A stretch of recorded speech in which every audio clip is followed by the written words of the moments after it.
Okay, we'll call this meeting of the Guam Election Commission to order. It is 5:31 p.m. Thursday, June 12. We are located here at the Guam Election Commission Conference Room, the Oka Building here in Tamuning. The meeting is also live streamed at the GEC website at gec.guam.gov/board. Members present include myself, Jerry Crisostomo, Chairman, Commissioner Joe Mafnas, Vice Chairman, Commissioner Ricky Orsini, Commissioner Tony Gumatautau, Commissioner Benny Panala. Also present is our Executive Director, Maria Pangilinan, and our Legal Counsel, Jerry Diaz. Joining us shortly will be Commissioner Pat Seville. Certification of public notice requirements. This was posted in the Guam Daily Post and the Guam Public Notice website on June 5th and June 9th, respectively. Moving on to the approval of agenda. Do I hear a motion to approve the agenda as presented?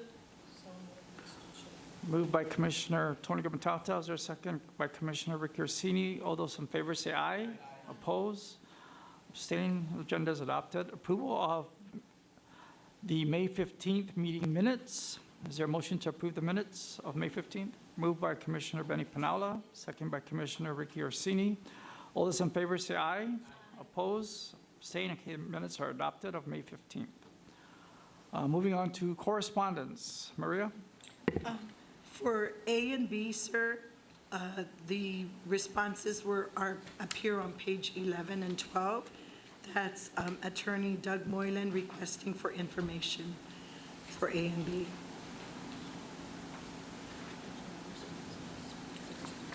Yeah.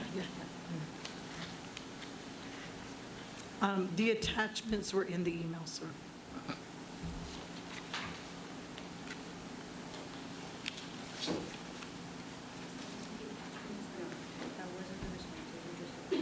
Okay, so the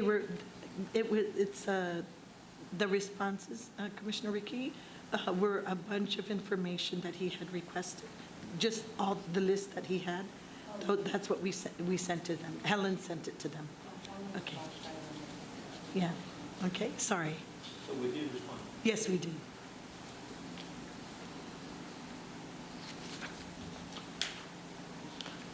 Okay, any questions, comments from the commissioners on that? A and B, right? Yes. Okay, item C. Sir, the public hearing is postponed for 8538. It was supposed to have been today at 2 o'clock. Let me just comment a little bit on that public loop 8538. Before that came to reality, this group of us veterans organization that met with Sabrina Salas, and we echoed a concern from electing the 7 commissioners to election and all that. So in its entirety, all that bill was scratched out until we come up with a concrete bill that will be presented at a later date. So as of this day, that bill is already struck out.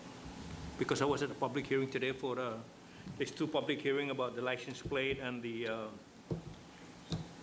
waiver of the license for fee. So as of right now, we don't worry about 8538. Thank you. So it's just held in abeyance or withdrawn? Yeah. Oh, okay. Okay, any questions, comments? Okay, let's move on to the Executive Director's report, timeline, item A. Sir, on Friday, June 6th, we had a public hearing as we go through the administrative adjudication process for our election manual and our campaign finance chapter. And so it's due to the Governor and the Attorney General June 18th, and we will transmit it then. Nobody appeared at the public hearing. Also, come June 30th, our election comparative analysis report will be delivered, of course, upon your approval to the Governor and the legislature. And I think for this time, up until possibly the next regular meeting, that's all that's happening at this time. But the rest of the timeline is there in the packet. Okay. Commissioner Singh? Thank you. Maria, I've noticed, so for June 18th, it looks like we're transmitting the election manual update and the GAR updates to the governor and the attorney general. And then on June 25th, it says we're transmitting it to the legislature. But I just want to clarify with the AAA process, the transmittal on the 25th is dependent on if the governor and the AG approve it first, right? Yes, and traditionally, Commissioner Ricky, nothing happens in between there, so we'll see. You're right. Yeah. That's why there's a gap in the Yeah. data. Okay, yeah. In our experience, because in dealing with the agencies, it often takes a while at certain offices, like the AG's office, for review. Oh. Have we had any experience with how long that review might take? There's a time limit in the AAA process. Yeah, so throughout the process, there are time limits for each step. So what happens if the time limit is? So if they met. don't do anything, it goes to the next step. Okay, so we don't hold it, it doesn't No, stop? it doesn't stop. I think it's built into the law from our past experience. Okay. Yeah. And I think the legislature, I want to say 90 days. Can we just have legal counsel just double check Okay. the timeline? Sure. Okay, thanks. Yeah. We were advised by Commissioner Ricky, Tomas talked to the compiler of laws, and the compiler was saying something about if you take it straight to the legislature, then we don't have to go through this. And I asked Tomas, I said, is that law or GAR? He said GAR, so we'll look into that as well. If we don't go through what did she say? We can go straight to the legislature with GAR. To amend the GAR? No, to adopt the GAR. So you can To bypass the adopt it, yeah. AAA? I don't, maybe what she's saying is that, because we had talked about it, but what I was thinking is maybe because they do have a public hearing there. I know, we vetoed bills where the agencies would have rules adopted by the legislature because of the inorganic, we found it to be inorganic when the legislature adopts changes to GAR without going through the AAA process, Okay. so. So in the past, we've always gone through the AAA process, yeah. Yeah. Okay. Any further questions, comments on that? Okay, item B, monthly voter by precinct report. Okay, that appears on page 21.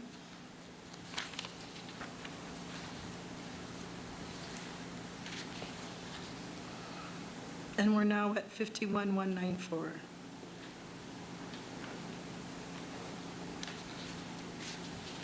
Was that increase due to the motor voter as well? If you look on the next page, we added 209 for this period. 209? What is that? Lisa, at the bottom, the last number on the second column, 204. From April 26th to May 25th, we added 209. And that's 229 that we added. And so 209 came From from the motor voter? motor voter. Yep.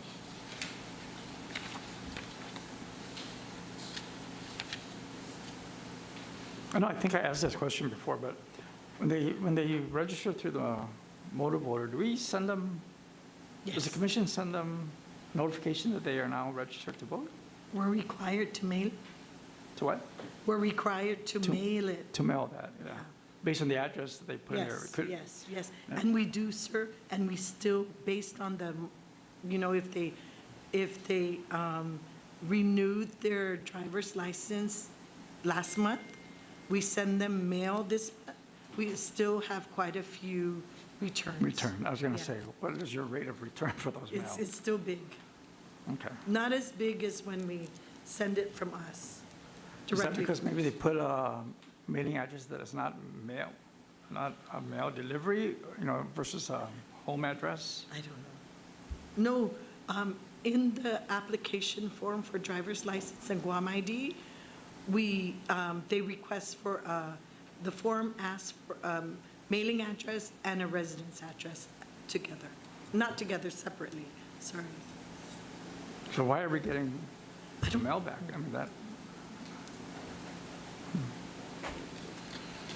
Maybe they think it's a jury selection, and that's what they're trying to avoid.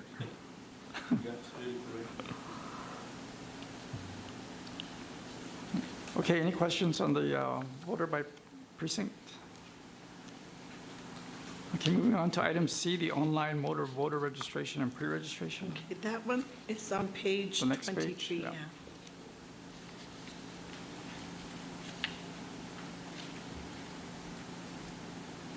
So if you notice, our April and May went down because on March 25th, we started requiring the proof of citizenship.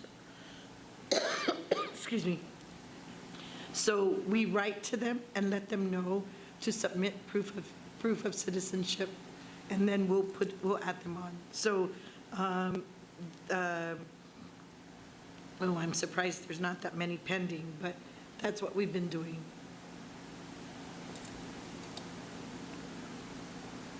So like in March, you have 27 and only one is pending documents? Yeah.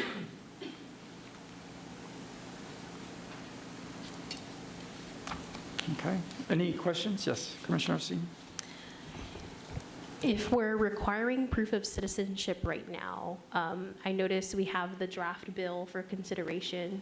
So if we're doing it right now, I'm a bit confused on the need for the bill.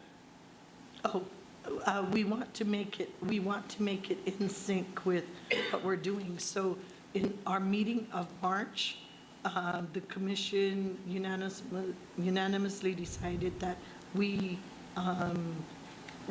start executing the proof of citizenship at that time.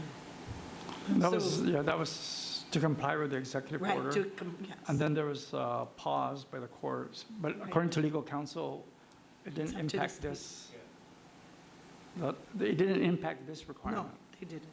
So that we, I guess, proceeded on with the requirement for U.S. citizenship, proof of U.S. citizenship.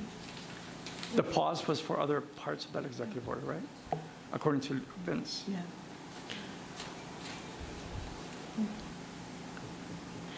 So from what I remember, is that the court paused the implementation on the federal side because the courts ruled that it should be up to the states, right?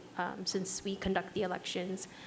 And the need for the bill was because the previous law back in, I think, 2014 required proof of citizenship. Sorry, the previous law before 2014 required proof of citizenship. A law was passed in that time frame, 2014, 2015, and removed it. Okay. And it switched it to Attestation. the attestation. And so this proposal in the packet is to revert back to the old. So I'm just wondering if the legislature changed the law back in 2014 to go from proof of citizenship to attestation. Are we jumping the gun before this law is passed to revert it? We used, when we send out the letter, to those that we require proof of citizenship, we let them know that with the presidential executive order and the approval of the Guam Election Commission. Did we ever get word back from the, I know we wrote a Oh, letter yeah, to. so We had to the US elections, EAC, right? to the Yeah. Election Assistance Commission, and we actually had an executive board meeting last week, and the general counsel said, Maria, we cannot comment yet because of the litigation.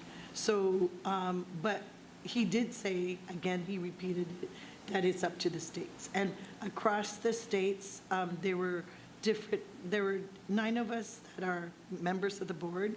Across the states, either they didn't do anything or they started doing some things too, with regard to the executive order. They started implementing some things. Yes, I mean, my understanding, and based on legal counsel's opinion at the time, that we could still proceed with that requirement based on the executive order. At that time, in the March meeting. And so when we passed that requirement, I think we haven't revisited that. Because then this bill was drafted, it wasn't introduced yet, but it's supposed to, I guess, codify that requirement. I mean, we take no position on it because we would implement whatever's passed, right, by the legislature. So we had it before, then that was removed, that requirement, and then the executive order came in. And the question was, we wanted to know if we had to comply with that. And what is the negative impact? How much do we lose from whatever federal monies that we get if we don't comply? And I think that was the crux of the vote. I think it was up like 200,000, right, or 50,000 or something like that. Can we just have legal counsel opine again? I didn't realize we were already implementing it. Because if the legislature repealed that requirement and we're now requiring it without the proposed bill enacted. Well, we're requiring it because of the executive order. Yeah. According to the legal counsel at the time, he said, this is what it is today, and you have to come into compliance with it. And then then it went to court, and the court paused it, I think the week after we passed that. The executive order, I believe, was done the day before we had the meeting. So, I'm assuming when the ruling from the court said it's left to the states, it would need legislative action Yeah, because our law was changed, which is the bill. draft, So yeah. I didn't realize we were practicing it before the bill was implemented or enacted. because of the executive order, right? Yeah. Because the executive order was what we were being led by. Well, the bill has to be introduced and make its way. We didn't stop. When I read it, says it's left to the states, I imagine that means the legislature has to take action because our law changed, where it was repealed in the law and it changed to an attestation. So I just want to verify one more time. Commissioner, I can certainly look into that and also discuss it with Attorney Camacho so that everybody is clear on the timeline and what had transpired. So we'll get that information to you ASAP. Okay? Yeah. Yeah, because we were following the executive order, and we voted based on the executive order, and then the pause happened. But we didn't go back to reverse our vote. Right. We still required the election commission at the time in March to start, because they're registering voters, to start asking for proof of U.S. citizenship. So we haven't reversed that.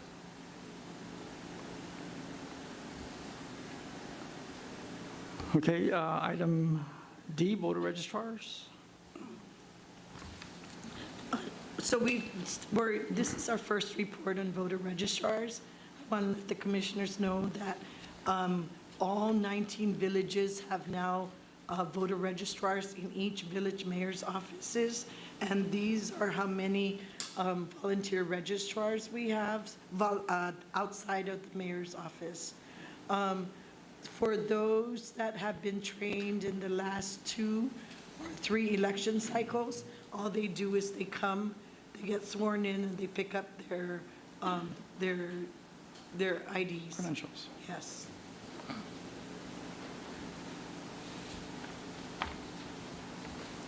Okay, any questions, comments on that? Moving on to the monthly financial report by the U.S. Election Assistance Commission. So we have all of the financial reports starting on page 25. We did receive the election security fund money of $54,500. We normally receive $200,000, but because the EAC was given only $15 million, and the law requires that they divide it among all 50 states and 5 territories. So our pot was $54,500. So we did receive it. It's in the bank already.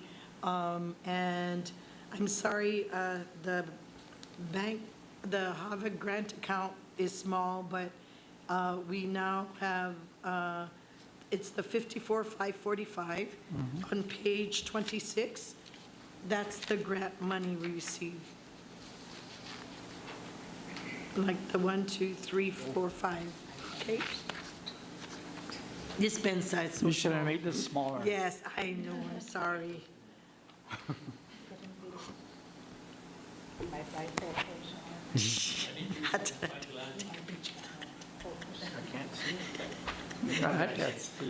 This is, Sorry, Benny and Tony.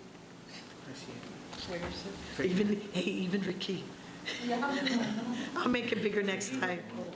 so this is the grant money, right? The election security grant. Yeah. This is the annual formula fund. And we had previously received 200 some Right. thousand, 200,000. 300,000. Okay.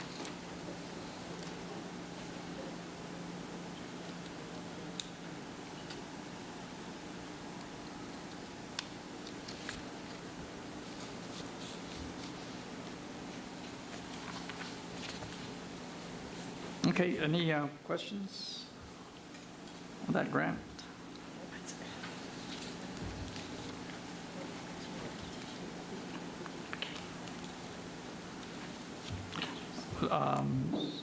Item F, the legislative bills? That's the 53, 54, and 55. The one that was just Yeah, passed? they were just passed, and I think it's on the governor's desk. Yeah. Okay, any questions, comments on those bills?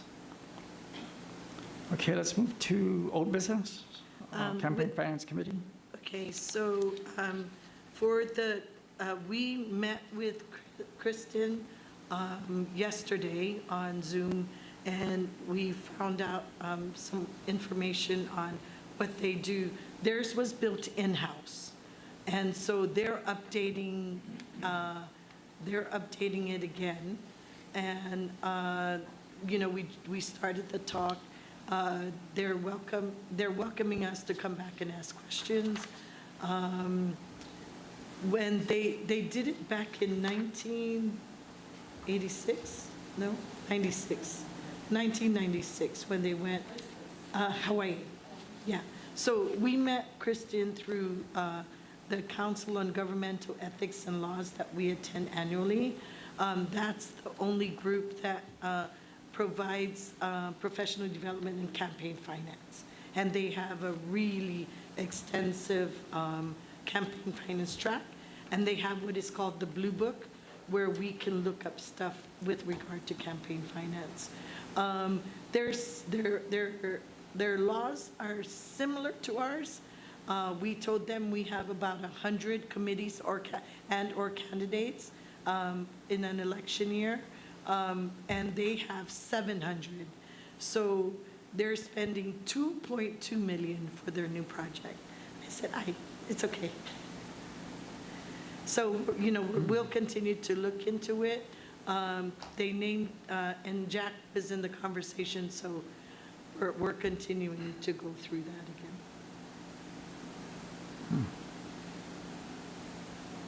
Okay, any further questions or comments on campaign finance? Do you want to talk about on item B, the modernizing election, this Okay. gadget in front of us?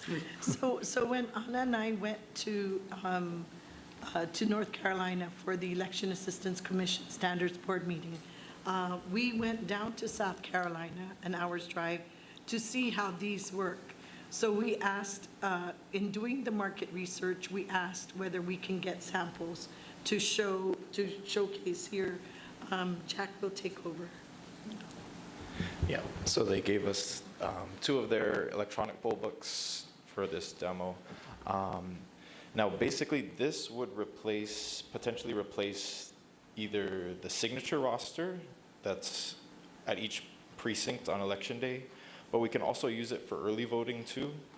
And then they also gave us, there's 2 different printers here. So this one can print a receipt, and then this one is actually for the express vote, so it will mark the precinct on the top of the express vote paper. And then that way, when they insert into the express vote, it already pulls up their precinct. They don't need to, enter in which precinct they're in. Now, these 2 printers, those would be helpful for early voting. I don't think we don't need this, if we're not using express votes at the polling site. This one just prints a receipt. We probably won't need that at the polling site either, but election day, these could be helpful. Now, so I have 2 of these. This one's connected to the printers, that one's not, but the polls are open right now. There's, you can either manually search for it, or you can scan the barcode on your ID. Now, this is just a demo. It doesn't actually have our voter list. It has other names in there. So here, let me try the barcode there. Or your driver's license. Oh, yeah, Your driver's license license, has yeah. the code right in the back. Yeah, so just usually a driver's license, probably other IDs have the. What about the Guam ID? Does that have a code? I mean, a bar? Yeah, I think it has the same thing on the back. It's just a certain kind of barcode that encodes all your name, date of birth. So you just put that in the camera. Oh. Sorry, I'm facing the wrong way.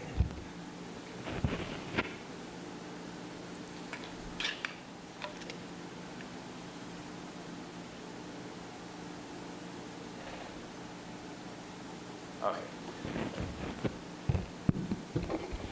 So I just have to get it in line with the camera, but it pulled up my name, my last name, first name, date of birth in the search bar.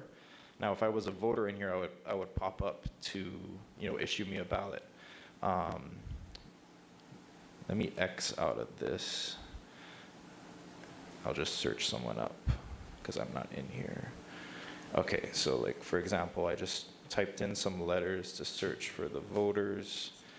Now all of these are green because they haven't voted yet. Let me go back. So if I click on one of these guys, I can either, now of course the first thing the precinct officials would do is check their ID, or they can scan it, all right, and then pull up their record, make sure they haven't, it would tell if they voted either absentee or if they already voted earlier in the day, it would show up red. In this case, this person didn't vote. You can issue either provisional, standard, all this can be customized. You just go through, you can sign. They just sign with their finger, and then accept. In this case, it's set up for either express vote or paper ballot. I'll go ahead and show the express vote.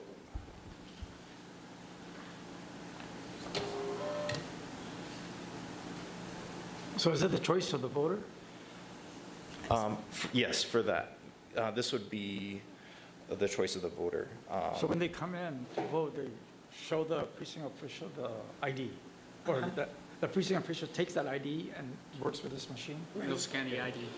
Scan it, and then, so what is the timeline to clear that voter? Otherwise, you're going to have, it seems to me, you're going to have a line, So the thing with this as is, opposed to just signing and then moving on to the ballot. yeah, so you can, some of these steps in there, we won't necessarily need, like on election day, there's not gonna be express vote, so we don't need to have that page where it shows, okay, you want an express vote, do you want a regular ballot?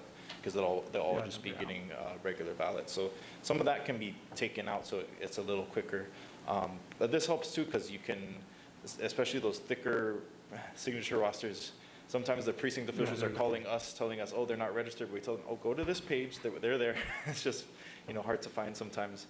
But at early vote, you're going to have this Yes. and the paper, right? Jack, I have a question for you, Jack.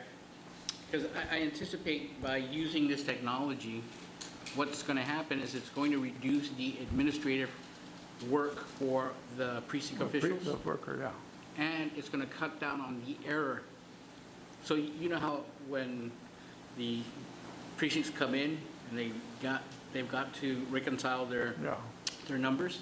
By having this, I'm anticipating it's going to reduce the amount of errors at the precinct level. No, it should. That's why I think proper training and adequate training to the Yeah. precinct official to go through this, so you don't have a line of voters waiting, because there shouldn't be a line if you're just signing, right? But yeah, proper training and. But it seems what to I me you're anticipate is through they're going to this. walk in with this, and it's got a balance. So they're going to walk in, Yeah. and they're going to balance, and they'll process real quick at UOG in and out. Yeah. Because everything is accounted for. Now, That's what I'm seeing. Is that correct, Jack? Yeah, and now the person who's going to be handling this the most is the precinct official. The only thing, so the precinct official will be used to just pressing all the buttons they need to do to get through and check them in. All the voter has to do is basically just sign their name, and then it goes back to the precinct official. They check them in, and then, then they issue the ballot. This would also help, of course, at the return center. Now the precinct officials don't need to count the signature roster. This would have its own count that they can just already And every use. precinct will have this. Yeah, so I think this is going to improve, processing quite a bit. But what is the time frame? I come in, I give you my card. Mhm. From the time you get my card, verify I'm a voter, what's the time frame when I vote and then I vote? It should be, I would say it's quicker than the current process. Yeah. It's quicker than, Because you have to look. Because you have to flip, right? Yeah. So this one here, you just scan your ID and And then fix they it up, turn and the then you thing sign. around, you got to sign it. Yeah. Oh, we turn around. what? Well, no, here you just, Oh. you sign with your finger. Yeah, No yeah. sign, nothing, just. No, you Yeah. do. You have Oh, to It sign shows it. Yeah. how The- it the- You can fits. sign on Yeah. a machine. Here, I'll show that one again. So if we You pull just up a scan your ID. voter, Because You just use your they're finger. just gonna come in and so when it gets to this screen, then the poll worker will, flip it over to, if you're the poll worker, then you just flip it over to me, and then I sign it. And it should be bigger, because in the roster. Oh, yeah, The old yeah. folks are looking for their name. Where is it? Yeah. Wendy. So- Right? But this will be easier, I think, Faster too. and faster, yeah. just plug in and then your name is there. I like it. and just the driver's license, passport. Yeah. Yes, Commissioner Singh. So this would, I remember last election, we had an issue where some precinct officials forgot to ask the people to sign. This would eliminate that Yes. problem. Oh, yeah, because it won't let you go on until you sign, yeah. Yeah, you won't be able to get the ballot. You get it and then you just sign. And you remember how some precincts are there for like 10 hours, right? Because they can't reconcile. And so it will remove all that issue for us. Yeah. So in 2 hours after the post goes. Right in after, 2 hours boom, we'll be done. on that, Yeah, the delay, I think, is going to be on how well the precinct officials trained to manage this. But in addition to that, the folks on our side will be able to be monitoring each of the precincts. Yeah. So that they will know how the process is going and if there's going to be issues. And so they can move resources to certain precincts as needed. these machines will be at the Yeah, precincts. this will be at the precinct, and it should, I was just trying to Make it faster. So we're not consolidate there forever. precincts. you're going to come in, what numbers you have here should be matching the numbers we have. So even You when know. they consolidate the precincts, They're going to move it every hour. So the first one I did had the express vote, so they would just, this would be for early voting if we do it for early voting. You just have this inserted, and then when they get checked in, it just prints out on the top their precinct. So that way when they insert it into the machine, it'll pull up their precinct already. They don't have to enter that in. Oh, in the Vote Express. Yeah, in the express vote, yeah. Express vote. Maybe perhaps we'll, because we don't have like enough time, but maybe we can do a dry run, Jack, at a later time? Oh, yeah. For like early voting or? For the commissioners, Just- so oh, yeah. we can get an idea, we can play around with it, and maybe, if there's any things we have questions to, because we don't have enough time. Oh, yeah, in yeah. the meeting to Right. go through all the details. You're just giving us the overview. Yeah. I can anticipate some of the, positives and benefits for this type of, modernization, but the other commissioners may have other questions. Yeah. Yeah, Commissioner Singh. If we go this route, for the time frame, how long would it take for us to get them and be able to train? Because I imagine, we've had a good amount of people who are strong, reliable precinct officials who've been doing this year after year. So I just want to ensure we have enough time to train them before the next election. And if you guys have an idea of how long it usually takes other states or territories to train precinct officials on this? So in South Carolina, they deployed it in 1 month. Yeah, and they're much bigger than us across the state. Yeah. From the time they got the equipment to election day, and training was in between there. But we do have some time to send out the IFB. That normally takes like probably a maximum of 2 months.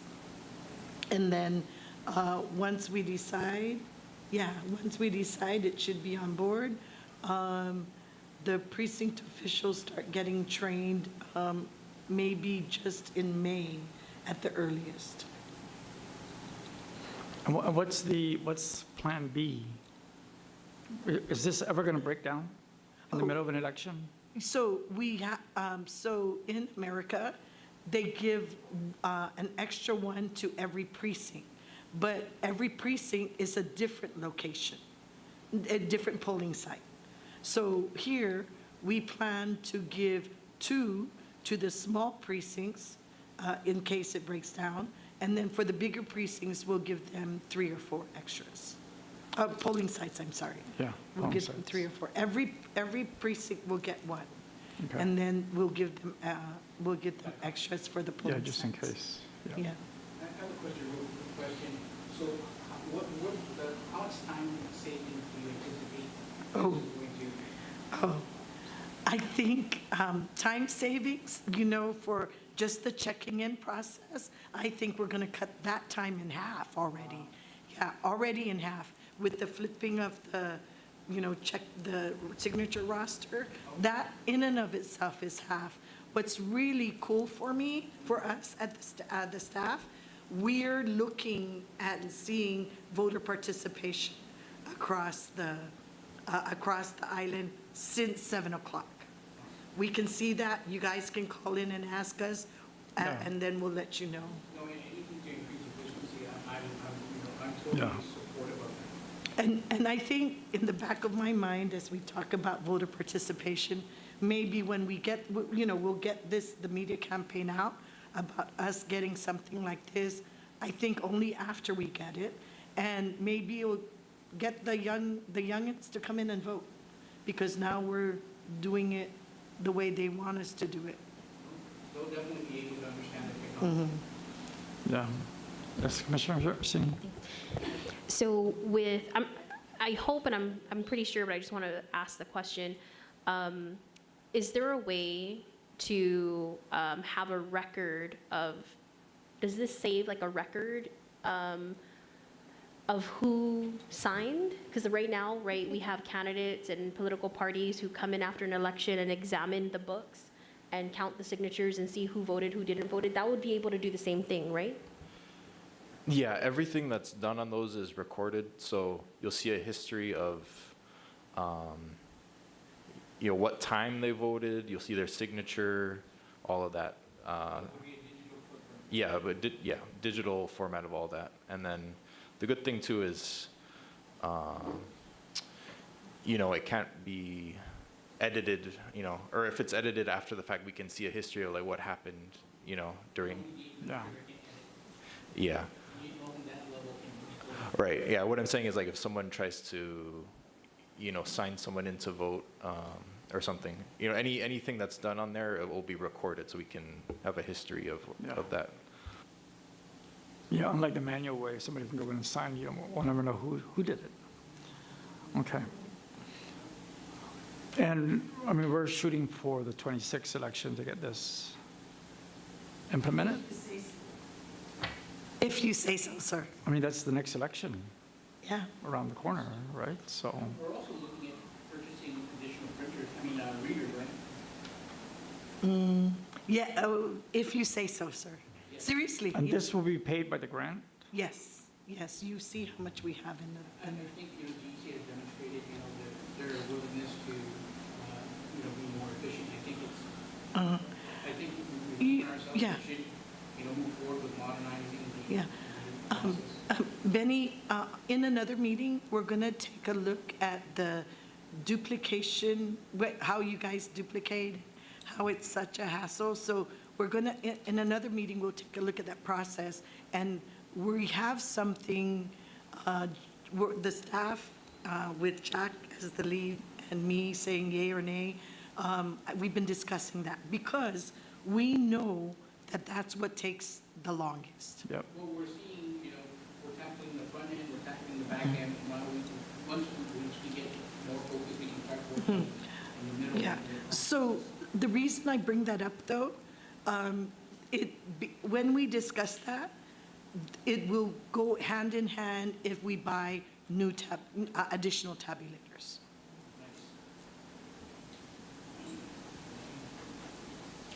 Okay, so let's target 26, the 26th election for this.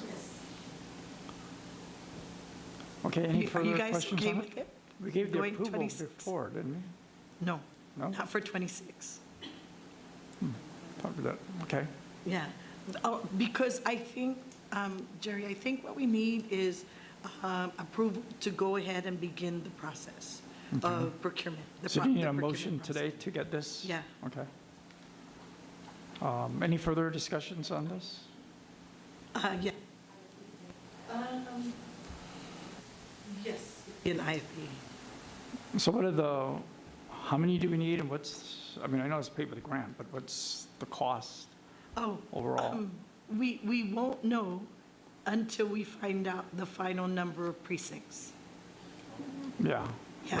right. Each one, do you remember? Yeah. Okay. So if we're doing the 59, Uh-huh. we need another, But no, how much? Do you remember how much? yeah, How much is it? probably good to get another 40. No, how much? Yeah. I don't have a good number on the dollar amount. I think the last time we talked, it was 300 each, maybe? No? Yes? These machine, 300? No, but there's stuff that we have to buy with it. Yeah. Yeah.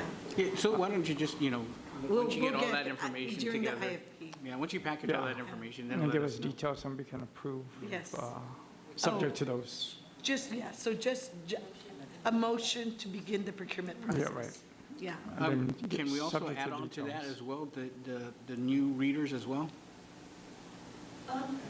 Would you mind, do you want to, are you okay with doing the tabby?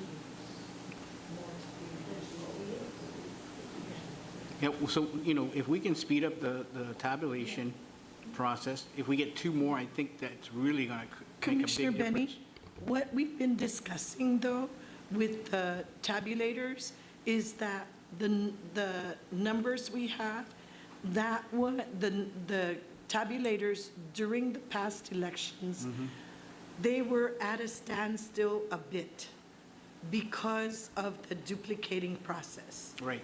Okay, so what we were looking at was dedicating one of the slower machines to just the duplicating process so that the other tabulators, the fast ones, can keep going on. Why don't we just sell the old tabulators, to our friends up in the Northern Marianas, and then get some brand-new ones in replacement? Yeah, actually, we can get credit. Okay. Yeah, But so I'm- we can, yes, we can do If they that. want to purchase it, Yes. because they're going to need to modernize as well over there. And I'm sure they'd be interested in what, Yeah. what we have. They actually have this, the 450s, they have our old ones. The old ones, yeah. Yeah, But we have one more, right, that we can sell to them? we have A couple more? 3. Okay, let's sell it to them, and then we'll get credit and buy some new ones. Yes, you can, so Commissioner Benny, yes, you can put it together in the motion. Okay. So if we're going to go that route, how long will it take us to replace that, The tabulation? the tabulation? I know that in '24, we got it like in, Oh, well, before the primary. yeah. Yeah, We got it before the within a primary. month. Couple of months, I think. Yeah. After we placed our order, I think. Uh-huh. Which means we would probably have to act now on some of these, right, to get it here on time and then calibrate it. Yeah, if we're modernizing, let's go. So you need a motion for us to, for you to proceed with For equipment. procuring these? Yeah. And then subject to any changes or details and pricing, et cetera, right? No, we'll come back. Sir, we'll come back to you when we get the bids. When you That's when what you have to get get your your We numbers. send the for it. bid out, and Yeah. then you okay us to go and start the procurement process. We open up the bids, and then we come back to you to ask you Yeah. which ones do you want. Okay. So we just need a motion to proceed with procuring Okay. Marie, you want to these state the motion and poll then books, right? go ahead and state the motion. The motion would be to direct or to begin the procurement process for both the electronic poll books. The motion is to approve the beginning of the procurement process for electronic poll books and additional tabulators. Mr. Chairman, I so move. So the motion by Commissioner Pinala to begin the procurement process of the electronic poll books and additional tabulation machines. We don't know how many, right? Tabulation. Okay, so the motion on the floor, is there a second to that motion? Second. Second by Commissioner Orsini. Any further discussions? All those in favor say aye. Aye. Oppose, abstain? Okay, motion passes. You can proceed with that. Yes, Commissioner Orsini? I remember when we did the RFP for legal counsel, we had a committee. Will we be also having committees Yes. for the poll books and the tabulators? Yeah. Okay.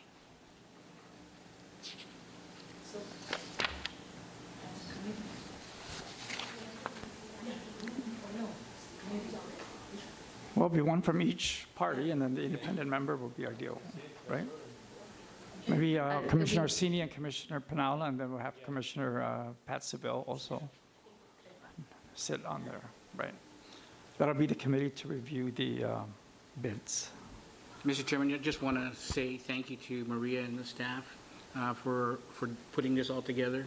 I really appreciate it, and I'm sure, again, it's a big benefit to the people of Guam, and so I just wanted to say thank you.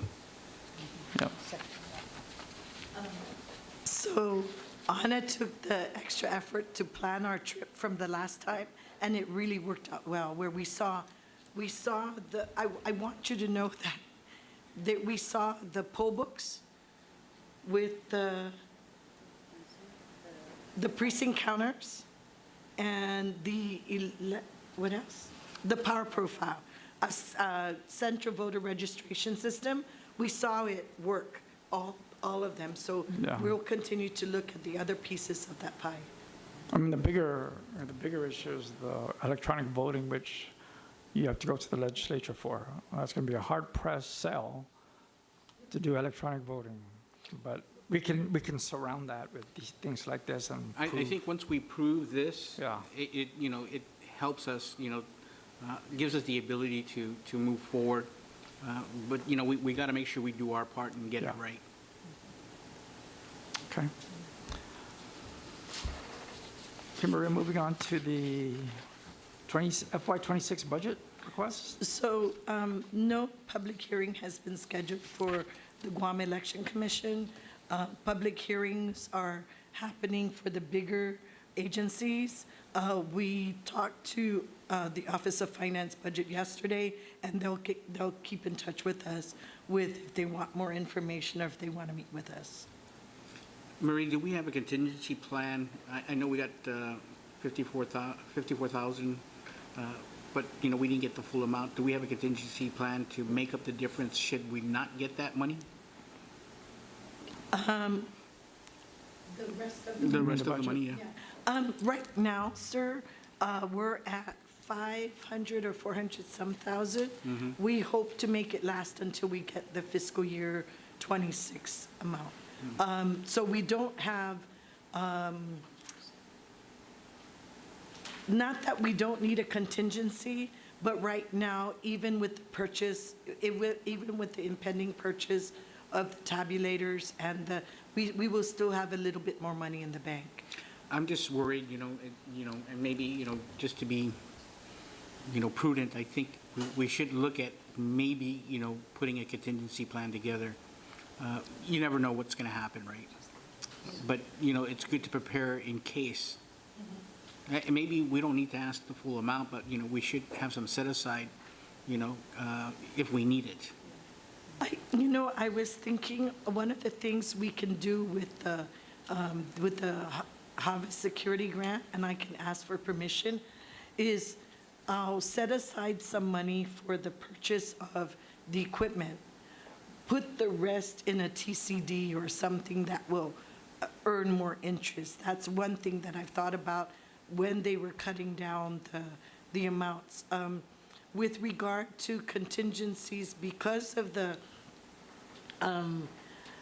you know, throughout the years, Commissioner Benny, we've been diligent about spending, and, you know, so we can keep looking at cost-cutting measures.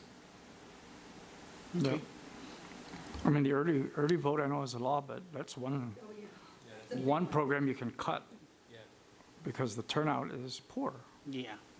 I just want to make sure that we are positioned, because, you know, in all of the government of Guam, I think, you know, our role is unique, you know, in terms of our duties and responsibilities. We can't abdicate that. And I think we need to make sure that, you know, we are able to run a smooth election process. That's what's going to keep the whole government moving forward. So one thing I want to stress is we have to protect the institutional knowledge. Yes. And we have some people here that have been here 20 years, and we have others that have been here like 14, 12, 10 years, right?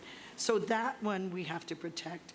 And so, the chairman said, you know, the other processes that we do that are we can tell them if you want us to cut, we can cut off the early voting. That one's a big pot of money. With regard to the other things that we can do is lower the number of polling sites. I mean, right now we're paying, how much are we paying the precinct officials? 500? And we hope to continue that, but the funding source is going to be a question because you don't have that big federal grant like you had before.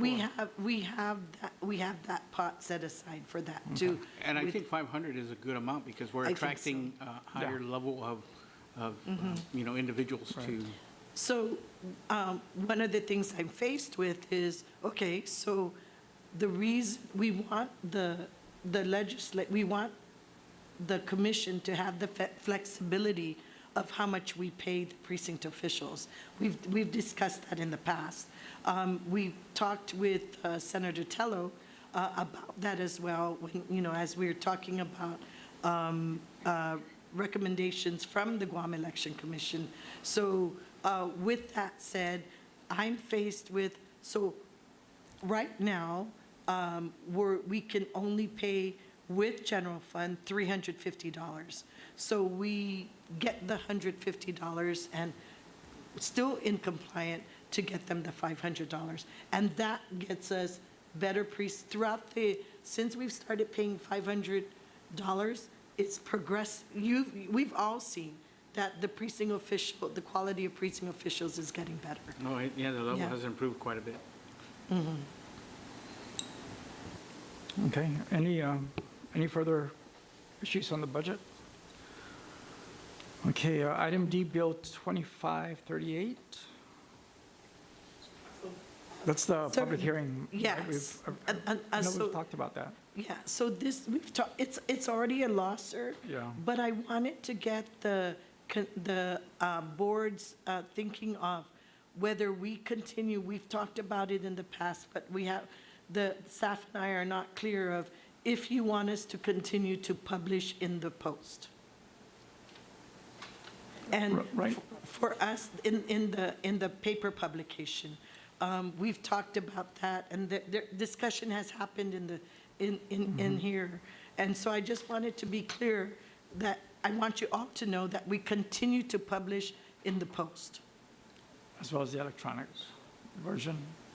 I'm sorry? And the Post, the Post and the, whatever electronic version, you're still, Yes, publishing we do all that. But, so the new law says that we don't have to publish in that, we can publish in the PDN as well. But the reason we continue to publish in the Post is because, and you know, you guys can say yay or nay, is because our major constituents, our voters, are the ones that are not young, are a little older, and they like to read. They like the paper reading. So that's where they get their news. So again, I ask, what's the circulation for the Post hard copy?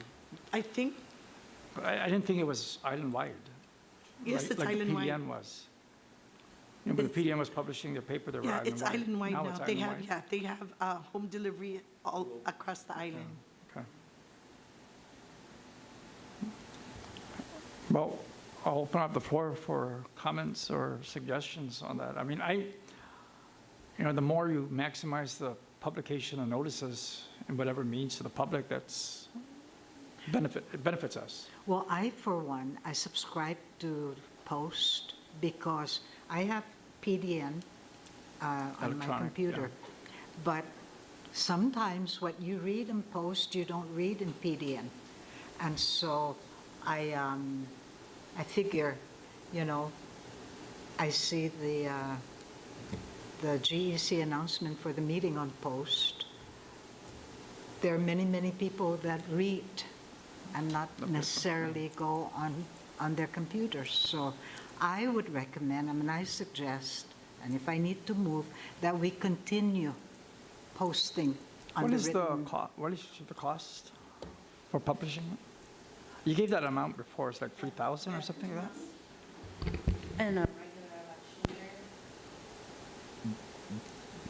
regular election, in a non-election year, a regular is about $10,000. I think $10,000 for the year. For the year. And on average, Yeah. that's not in non-election years, that's just a regular meeting Notice, publication. yeah. The That's meeting at least notice. one meeting every month. Right. And then in election year, it's not only the notice of meetings, but all the advertising, right, for precincts, et cetera, et cetera, et cetera. Okay, any, But there's still elderly Sure. voters. Right. You can't discount the fact Right. that, there's still 60, 70, 80-year-olds that vote, not necessarily with a machine, but one way or the other, they do like to come out and vote. They're the largest demographic in voting. So we can't just be so electronically inclined. I don't mind because I'm learning, and it is quick, but sometimes quicker does not necessarily mean it's more efficient. Yeah. Okay, any, Commissioner Joe? Yeah, I just like to make a comment about this. I like to use the example of VA Commission. The reason why that we went ahead and used both ways because, a lot of these veterans are old and they're stubborn as well, and when we send that out on the computer, whatever, they say they don't read that, so they rather go into the paper and read the paper. So that's why we went ahead and do both ways. So I guess it's the same principle here, where you got to understand that a lot of our voters are old generation. They're old, so they rather go to the paper. As you know, there used to be two paper, PDN and Post. So, they rather go and read the Post and say, hey, there's a meeting or whatever it is. But if you're going to go electronic, they won't know. And the reason why I'm using the VA as an example, because a lot of them, when we come to a meeting, they say they didn't receive the message. They didn't look at it and then say, we did it on an electronic, but a lot of them said, I'm not used to electronic. So that's just an example that I'm putting out because we will go ahead and have both publication, both media and electronic in the VA Commission. Thank you. Yeah. Okay. Commissioner Singh? I know there are a couple things we're required to post in law. I think it's what's the listing? The cancellation of the purge listing? That we're required to post in the paper, right? How much does that cost for the purging? For the purging, I think it's 32,000. So that's one of the recommendations we want to make, so we can just put it up on the website. I would agree with just, since that costs us the most, that can go on the website, but I think keeping the notice in the paper and online is good. But for the big ones that cost us, like the purging, if they're not voting, they're probably not reading the paper. I mean, and you're already sending them a letter, right? A notice? So the So reason, why would the public need to know that Joe Cruz didn't vote? but That's it's Joe in the Cruz's law. problem. I The know, law but some laws requires- are not, The I law don't think. Mr. Chairman, the law requires us to publish, so that's one of our recommendations, is to remove that requirement. Yeah, boy, if I was Joe Cruz, that's not anybody's business but my business that I didn't vote. And the commission sent them a letter to say that you haven't voted. Send them a letter before we purge them, when it's published, and then we send them a letter after we purge them. That's the requirement of the law. And then we publish it on our website, We, the list. no, we don't. So, but now we can, if we eliminate that, then we Yeah. can put it on the Yeah. website, right? If the laws change. We have to change the law to put, oh, yeah, right, We have to change the law for Not the to publish it. publication, yeah. yeah. Yeah, that's huge, 30-some thousand. It's probably went up more by now.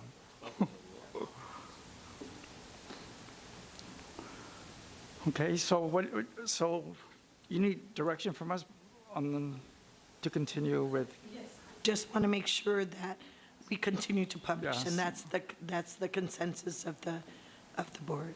so I think for the meeting notices and those type of things, we can continue both paper and electronic. But these larger cost items like that's something you need to revisit. And the law requires us to do it, but look at alternatives. The other publication that we have besides the notice of election, I think it's important to publish the precinct official list. So I don't know what you think about that. We have to publish in print the precinct Yeah, official list. Precinct official list, right. And then sample ballots, yeah. So those Yeah. are important. But I mean, we can project those because you have to do those on election year, so your budget can reflect those increased expenses as opposed to an off year, right? Yeah. Okay, so then, just proceed on with both. Okay, item E, the general election administrative complaint for the Hagåtña voter registration. Any status on that? Yes, the status is, we had no reply. We got in touch with, we emailed her, and we gave her the deadline. Yeah. We received no response. And so I talked to legal counsel Vince about it, and he said, well, we already gave them, we can close it now. So we can close it until such time that if she decides to bring it Yeah. up again, then, Yeah. okay. Is everybody in favor of that, for the Hagåtña vote? Yeah, Commissioner Sini? For clarification, so she submitted the complaint and she hasn't responded. She officially submitted it, right? So do we have to consider it? We did, and we invited her to come. Okay, but we didn't act on her complaint, though. We couldn't act on her complaint because we didn't give her input. But didn't she submit it in writing? Yes, she did. Okay, And what was so the complaint specifically? About non-district folks. Voters. Yeah, non-district voters. But we needed her to elaborate. Yes, we needed more information from her. What do you mean by non-district voters, and who are the non-district Yeah. voters? And she was invited on a number of occasions, and then she never showed up, so we asked the executive director to send her, written notification, Yeah. and she hasn't responded. Were those notices like certified to show that she actually received it, that she signed off on it? Ma'am, as far as we know, she was off island for a while. She came back. She's off island again. So So, we've not actually communicated. yes, on email. When we were talking to our legal counsel. But she never responded Yeah, to the- she never responded. And we know that, I want to say that somehow we know that she received it.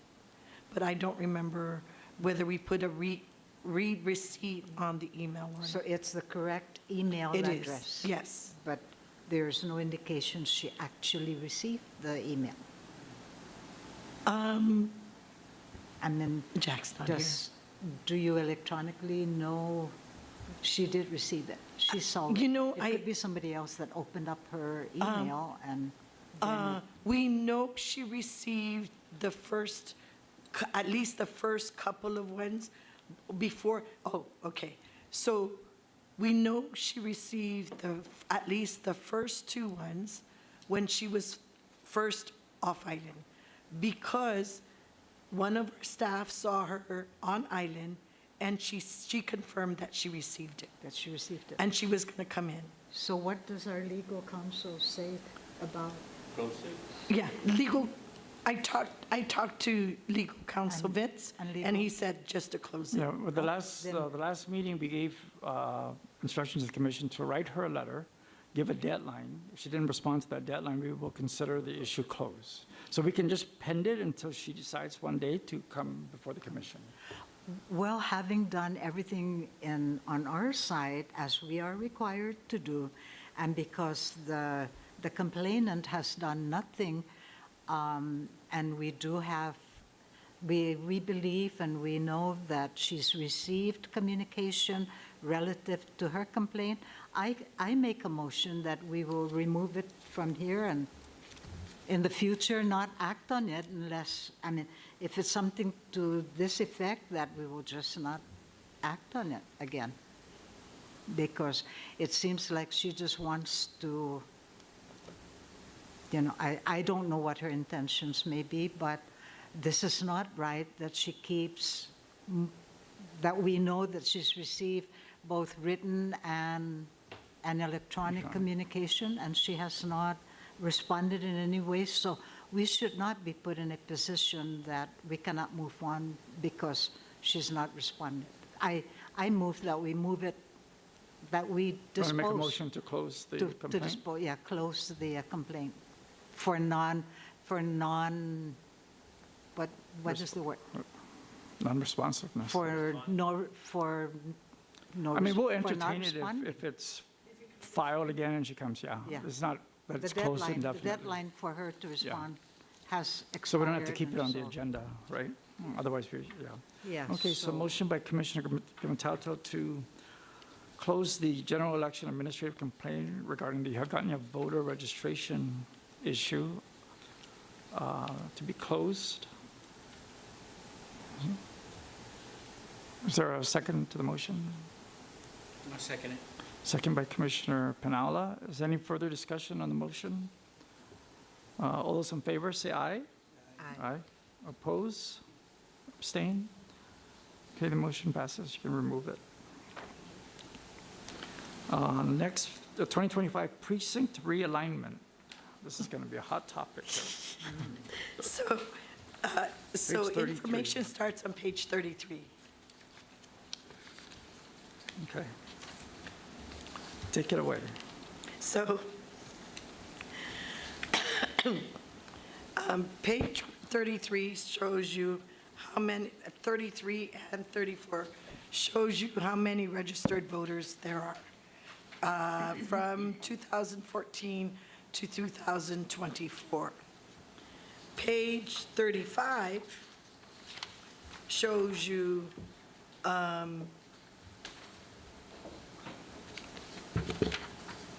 how many voters there were in every precinct, registered voters. You see the precinct numbers, 1 to 19? Then we have the number of registered voters in the next column. And then we took that number and divided it by 1,200. 1,200, it seems for us, right now, the law says 800. But for 2024 and 2022, because the number shows, that because the law says substantially, it should not be substantially over 800. So for 22 and 24, we used 1,000. So that's the limit, close to the limit that we had, and we came up with the 72 precincts, okay? So now, we're proposing that we go to 1,200, divide it so that each precinct has substantial, is not substantially over 1,200. That's what we're looking at now, okay? So with that said, the next column in bold, in higher, shows how many precincts based on those numbers.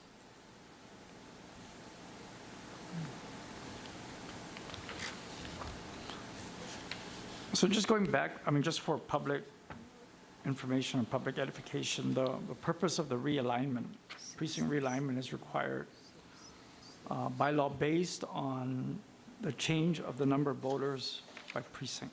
So if it's up or down, in cases, significantly lower because we purged, right? Right. Then we are required to realign the precincts based on that, whatever that number is. The law right now says 800. And then, so then the result, because the number of voters is what, 51,000, will result in, from 79 precincts to whatever that. Yeah, from If 70. it's 1,200 that we go with, then it's like 59 precincts? Yes. Right? As opposed to 39 in the last meeting, Yeah, to stick to the 800 correct. No. or the 1,000. I think because it's a higher number, it was, I think, 1,500 at that time. Or 15, yeah. Yeah. Our concern was just it drastically dropped from 79 Right. to 30 and may impact voter access, right? But 59, if it's 59, if we use 1,200, seems closer to what it was before increasing to 70, because it was 62 before that. Yes. Right. Yes, it was just. So we're a talking about slight- 3 yeah. precincts off. I think the early voting keeps it so that, I think the last meeting you were saying something about, how about when, at the end of the night, the long lines? If, I think we can even take care, looking at the numbers and looking at the time and motion, not a very, very detailed study, but we can take care of 60 to 100 voters in an hour at the end of the night. And I understand we're going to be moving resources to, additional resources to Yeah. other precincts, right? So Right. it will balance itself. Yeah, and if we're looking at dropping it from 72 to 59, 59 was closer to what it was when it was 62. So you're talking probably not a major shift. If you didn't move the resources and the people, then there would be a Yeah. huge impact. But because we're reallocating those resources to the bigger Yeah. precinct, it balances. So I'm good with it. Okay, any further questions or comments?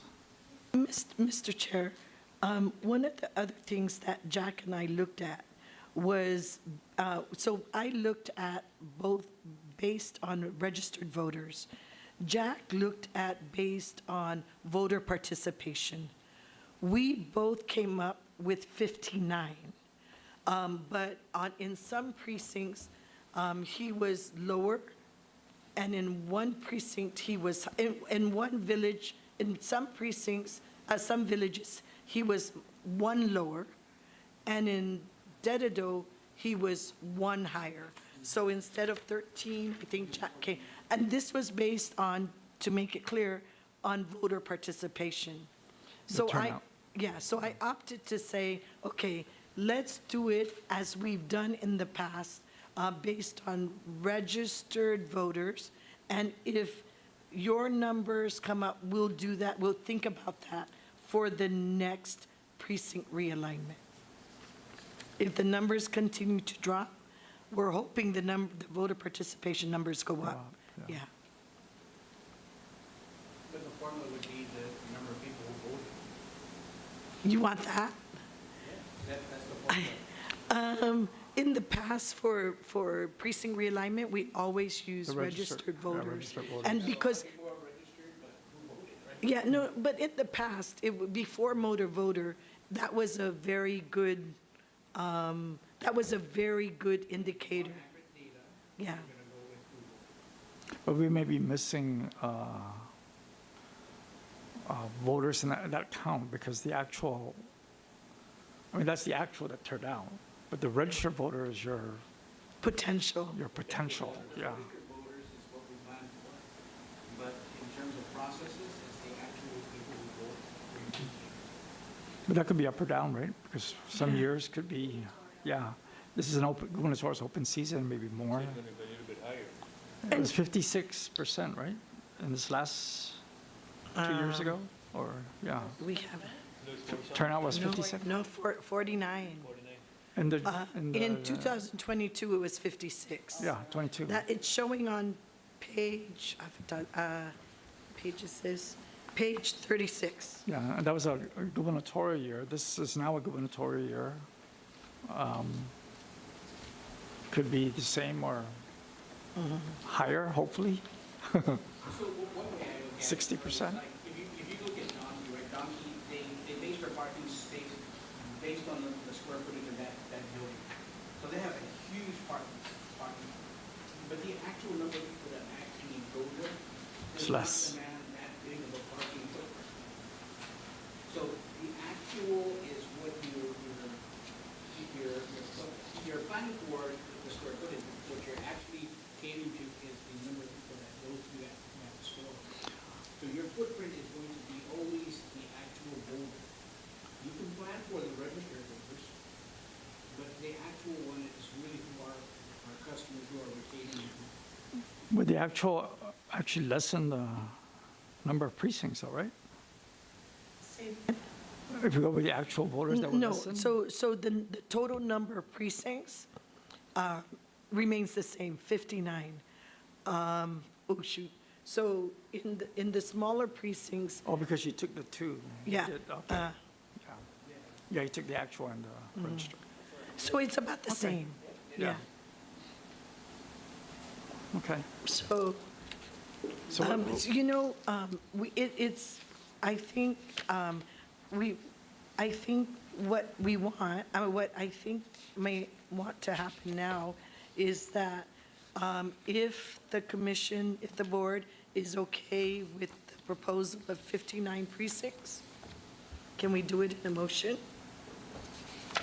Yeah, we would need a motion to go from 72 to 59 precincts. Just based on the 1,200 number per, Yeah, right? yeah. Jerry, legal counsel, you know, the law still says substantially over 800? I apologize, I don't know it off the top of my head. That's something that I can confirm. Okay, yeah, so what if should we just table the approval of the precinct realignment until such time that the law is passed to make it at 1,200? When do you expect the law to be passed? Oh, They're not going to meet until, 2 months from they meet now. once a quarter. Yeah, So it won't be till August, right? Yeah. They have a July session, which is in early July, I believe, and then it's all budget, and then the next session is in September. Yeah. yeah. So they probably won't touch this. And that's going to affect the number of tabulators and devices that you purchase. Yeah. So, I mean, we can table it until the next meeting when she finds out. Yeah. My concern is, this law still states that it should be substantially over 1,200, 800. 800. Okay. Yes, But couldn't we just do the motion to approve the 59?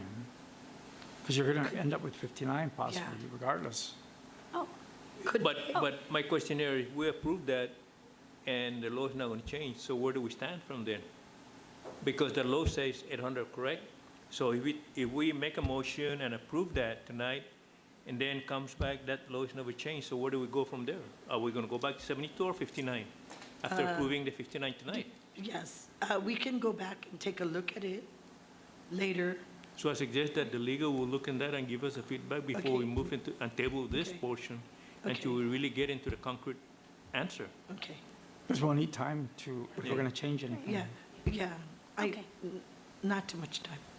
okay. Only, yeah, okay. Right. So maybe at the next meeting, legal counsel can look into it. I would highly, I would love to get it done as soon as possible. As, you know, a lot of stuff is dependent on how many. Okay, Mr. Chair, yes. so I'm going to ask the question, why are we looking to change the law to increase it to 1,200? Why aren't we sticking with the 800?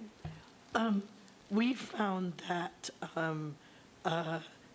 already in '22 and '24, we were using 1,000.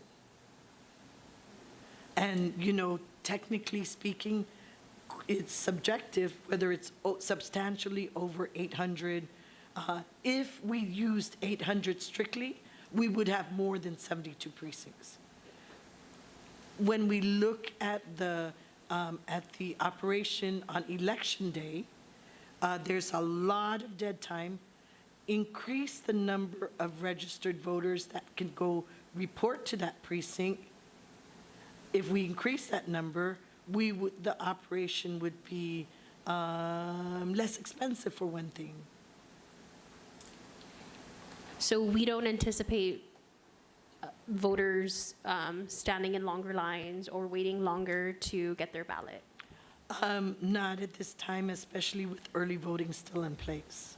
And I said, Commissioner Benny had brought up, at the end of the night, people tend to come at the end of the night, and if they do, we looked at it and we see that if they come at the end of the night, we can take care of up to 60 to 100 in 1 hour.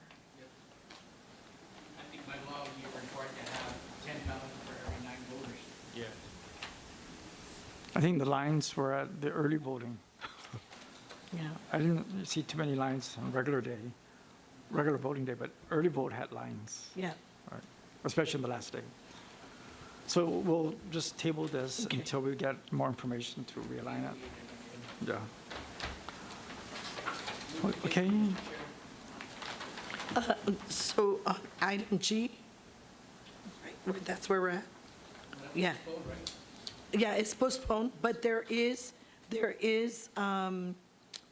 draft testimony, but with what Commissioner Colonel Moffett said, with regard to they're going to start all over, I mean, we can take a look at the draft testimony, but already Senator Tello said it's on hold. so there's no need to discuss it No, at this point no. yet. Okay. So it's on hold, it may be not part of the 26, because the bill wanted it part of 26, right? When we met, we were with the senator, she wasn't quite sure this. So it's going to be entirely new. So I echo what the, It'd be best to do it on the off-election year, 28. Although, the vets, this may drive up turnout, That's what if you put that together with the general election. The vets will show up, and that will definitely improve turnout. Okay, item H, the comparative analysis report. we sent you one on email. We That's have. this one? Yes, it's that one. It's due to the legislature and the governor June 30th. We're combing through every single page again. A few of us, staff members, are combing through to make sure we have corrections.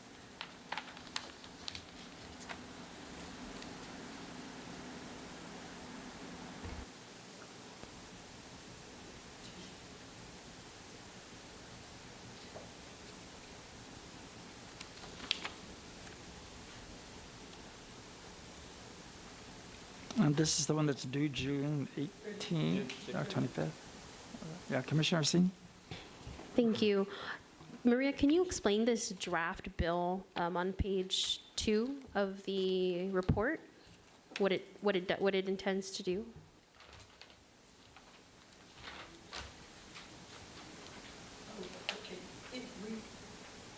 It removes the application for early voting. That's all. So, yeah. That's all it does. No, because we have, when you come to early voting, you fill out 2 forms, an application and an affidavit. Yeah. And it shortens the process. Okay. Okay, any further questions on the comparative analysis report? Seeing none, let's move to the proposed legislation. This is the, For the election comparative analysis report, I need your motion to approve it. this? And give me room to make corrections, continue to make corrections. Okay, Commissioner Arsini? Mr. Chair, I move to approve the election comparative analysis report as presented to us today and allow the executive director to make any technical corrections. Okay, and that's the 2024 election comparative analysis report. Okay, motion by Commissioner Orsini. Do you accept? Second by Commissioner Gumatao. Any further discussions? All those in favor, say aye. Aye. Oppose, abstain? Okay, this comparative analysis report is adopted. Maria can take it. The proposed bill for the citizenship is on page 51. That's what we were talking about earlier, right? Yeah, she's going to Yeah. check it. She checked it already, right? Yeah.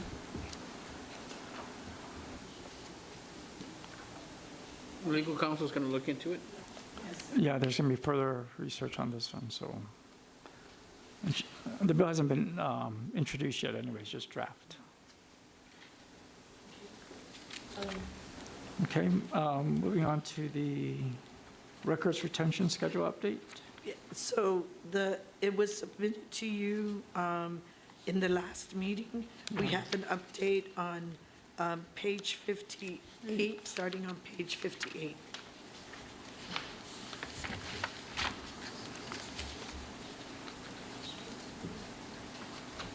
So Maria, on the red line, or on the red lettering here, whatever, is that in effect, or is that a proposal to be in effect, Suggested. or suggested, whatever? So how do you want us to act on that? To adopt the records retention, to update the records retention schedule based on this.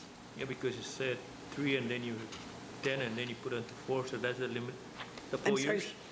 which one are you looking at? No, like nominating petition senators, Number 5 and 6. number 3, you said 10 years, and then on your suggestion, it says 4 years? So you're saying that you need for us to make a motion to approve the suggestion, or what? Yeah, Yes. the suggested Yes. changes.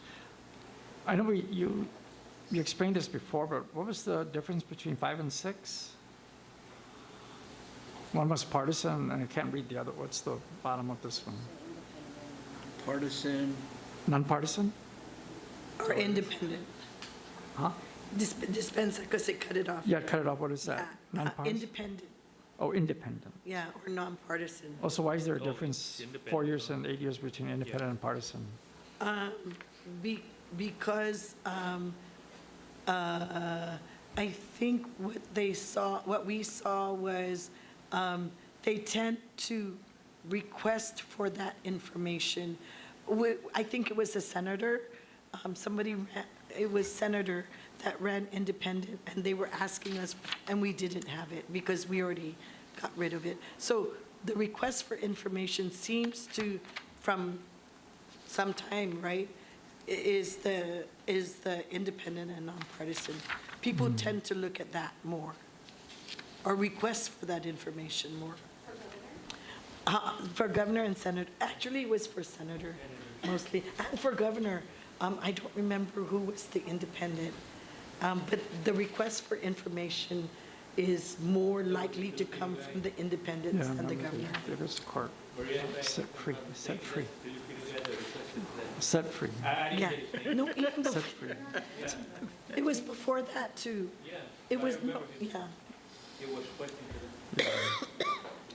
I have a question. Yes. On the Commissioner current Gumataota. authorized disposition, is that by law or we just No, said it? no. Each agency Oh. is supposed to put together a records retention schedule. And so we've had ours in the books for, we followed the current one. We've added other ones, and it's there. Maria, just to clarify, there's some items here that don't have a suggested disposition change, so that means you just want to keep it Yes, the way it is? yes. Okay, just to clarify. And because these were, the current authorized were done by public law, right? And so if we were to adopt these suggested, you need to go back and get these changed by law? Say it again. The suggested disposition changes that you're recommending, does that need to be also changed by law? No, not law, just us. Another clarification, Maria, so these ones that are you asking us to delete, what will you do with all of this paperwork? How would that be disposed of? Maybe they don't exist anymore. Okay, We don't have those forms anymore. okay. I thought you had them and then you're going to burn Oh, them no, or no, shred no. them. Or we don't use those forms anymore. Okay. All right. That's the only two questions. I have a, Yeah. sorry. Yeah, on page 63, you have this on the current authorized, you say 5 years. I'm looking at number 65, for example. But then on the suggested one, you said 9 years. So in other words, you're moving up to 4 years to make it 9 years retention? Yes, because these reports, Financial reports. yeah, yes. Financial reports are 10 years. Okay. By law. I just want to, Thank you. clarification on that, why 9? Okay, It's thank you. 5, current is 5? 5 years 5 after years, the and then you date want Then wait till to nine. increase it of to 9? receipt. Yeah. And what's the rationale for that? Say To it increase it to 9? What's the rationale? Because of the financials. Financials are yeah. 10, right? This is the candidate organizational report, but Because your financials are 10, is it 10 years? Usually, I think for accounting usually 10 purposes, they years. keep them 7. 10. Oh, I don't know. You know, just like private businesses, So when we they can want to go make through it our 10, records, they sir. want 10 years of records. I don't It's keep like 10 anything 10 years. years. Huh? You I don't want don't to keep it 10? anything 10 years. Yeah, so, you know, I don't know, do you know why they said 9? I don't either. I don't remember. Yeah. The packets themselves are 10 years, but this is separate from, yeah, this is separate from the packet, yeah. And then you need a motion to approve. these. Yes. Commissioner Orsini first.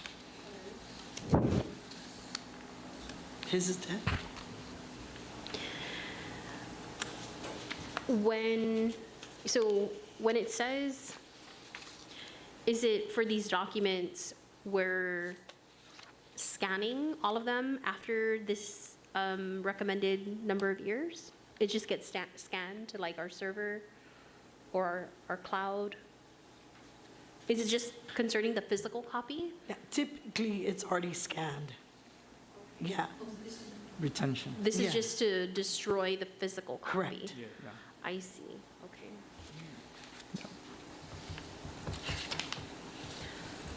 So can I just recommend the language instead of, because I see here it states, I think there are parts where it said delete. Or just to be clear, if it can say convert to electronic document, then destroy physical document, it's helpful for me. Where's that? Just to be clearer, here, like see here it says delete. okay, which one's that one? Oh, on page 16. There's several that say delete. Yeah, okay, Commissioner Ricky, conform to on those agency that say delete, most of them, Oh, we don't use it. we don't use anymore, Oh, okay. yeah. Okay. Got it. Yeah, it's basically to delete the requirement, yeah. Okay. Makes sense now. Maybe you can expand delete and says not in, no longer in use or something. Okay, I can do that, we can do that. To me, the delete is your just remove the Okay, requirement. I move. Okay, so is there a motion to accept the general record schedule? Mr. Chairman, I move the motion. Okay, motion by Commissioner Penala, a second by Commissioner Orsini. Any further discussion? All those in favor say aye. Aye. Oppose? Abstain? So the general record schedule for Guam Election Commission is adopted. Okay, item K is the Executive Director's Performance Evaluation, but Commissioner Patsyville is not here today. Aye. And so, and we're missing another commissioner, right, that will be appointed shortly, but does anybody have any opposition to postponing into the next meeting when we have all of them there?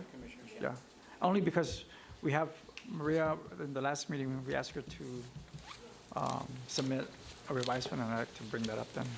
Okay, No problem. let's then go on to new business. Any new business? No new business. No new business Okay, nobody wrote to us except our other than business. correspondence. Legal counsel, Jerry? Thank you, Mr. Chair. There are no new updates for Section A, which is the case Guam Society of Obstetrics, or Section B, which is the executive order. So nothing new to report. There's that. Okay. We'll move to public comments. Public comment. Okay, next meeting, July 17th. That's a Thursday? That's a what? Thursday. Thursday, July 17th at 5:30? July. Is that okay? Is anybody going to be 17th. off island? You're going to be off island? No, is anyone going to be off island? Call the meeting No, to order off That should be island. fine. Okay. Then entertain a motion to adjourn the meeting until Thursday, July 17th at 5:30? That's on a Moved by Thursday or Wednesday? Commission- Thursday, right? Thursday. Thursday, okay. Okay, motion by Commissioner Penala, Second. second by Commissioner Gumentauta. All those in favor say aye. Opposed? Okay, the meeting is adjourned until 5:30, July 17th. July 17th. The time right now is 7:11.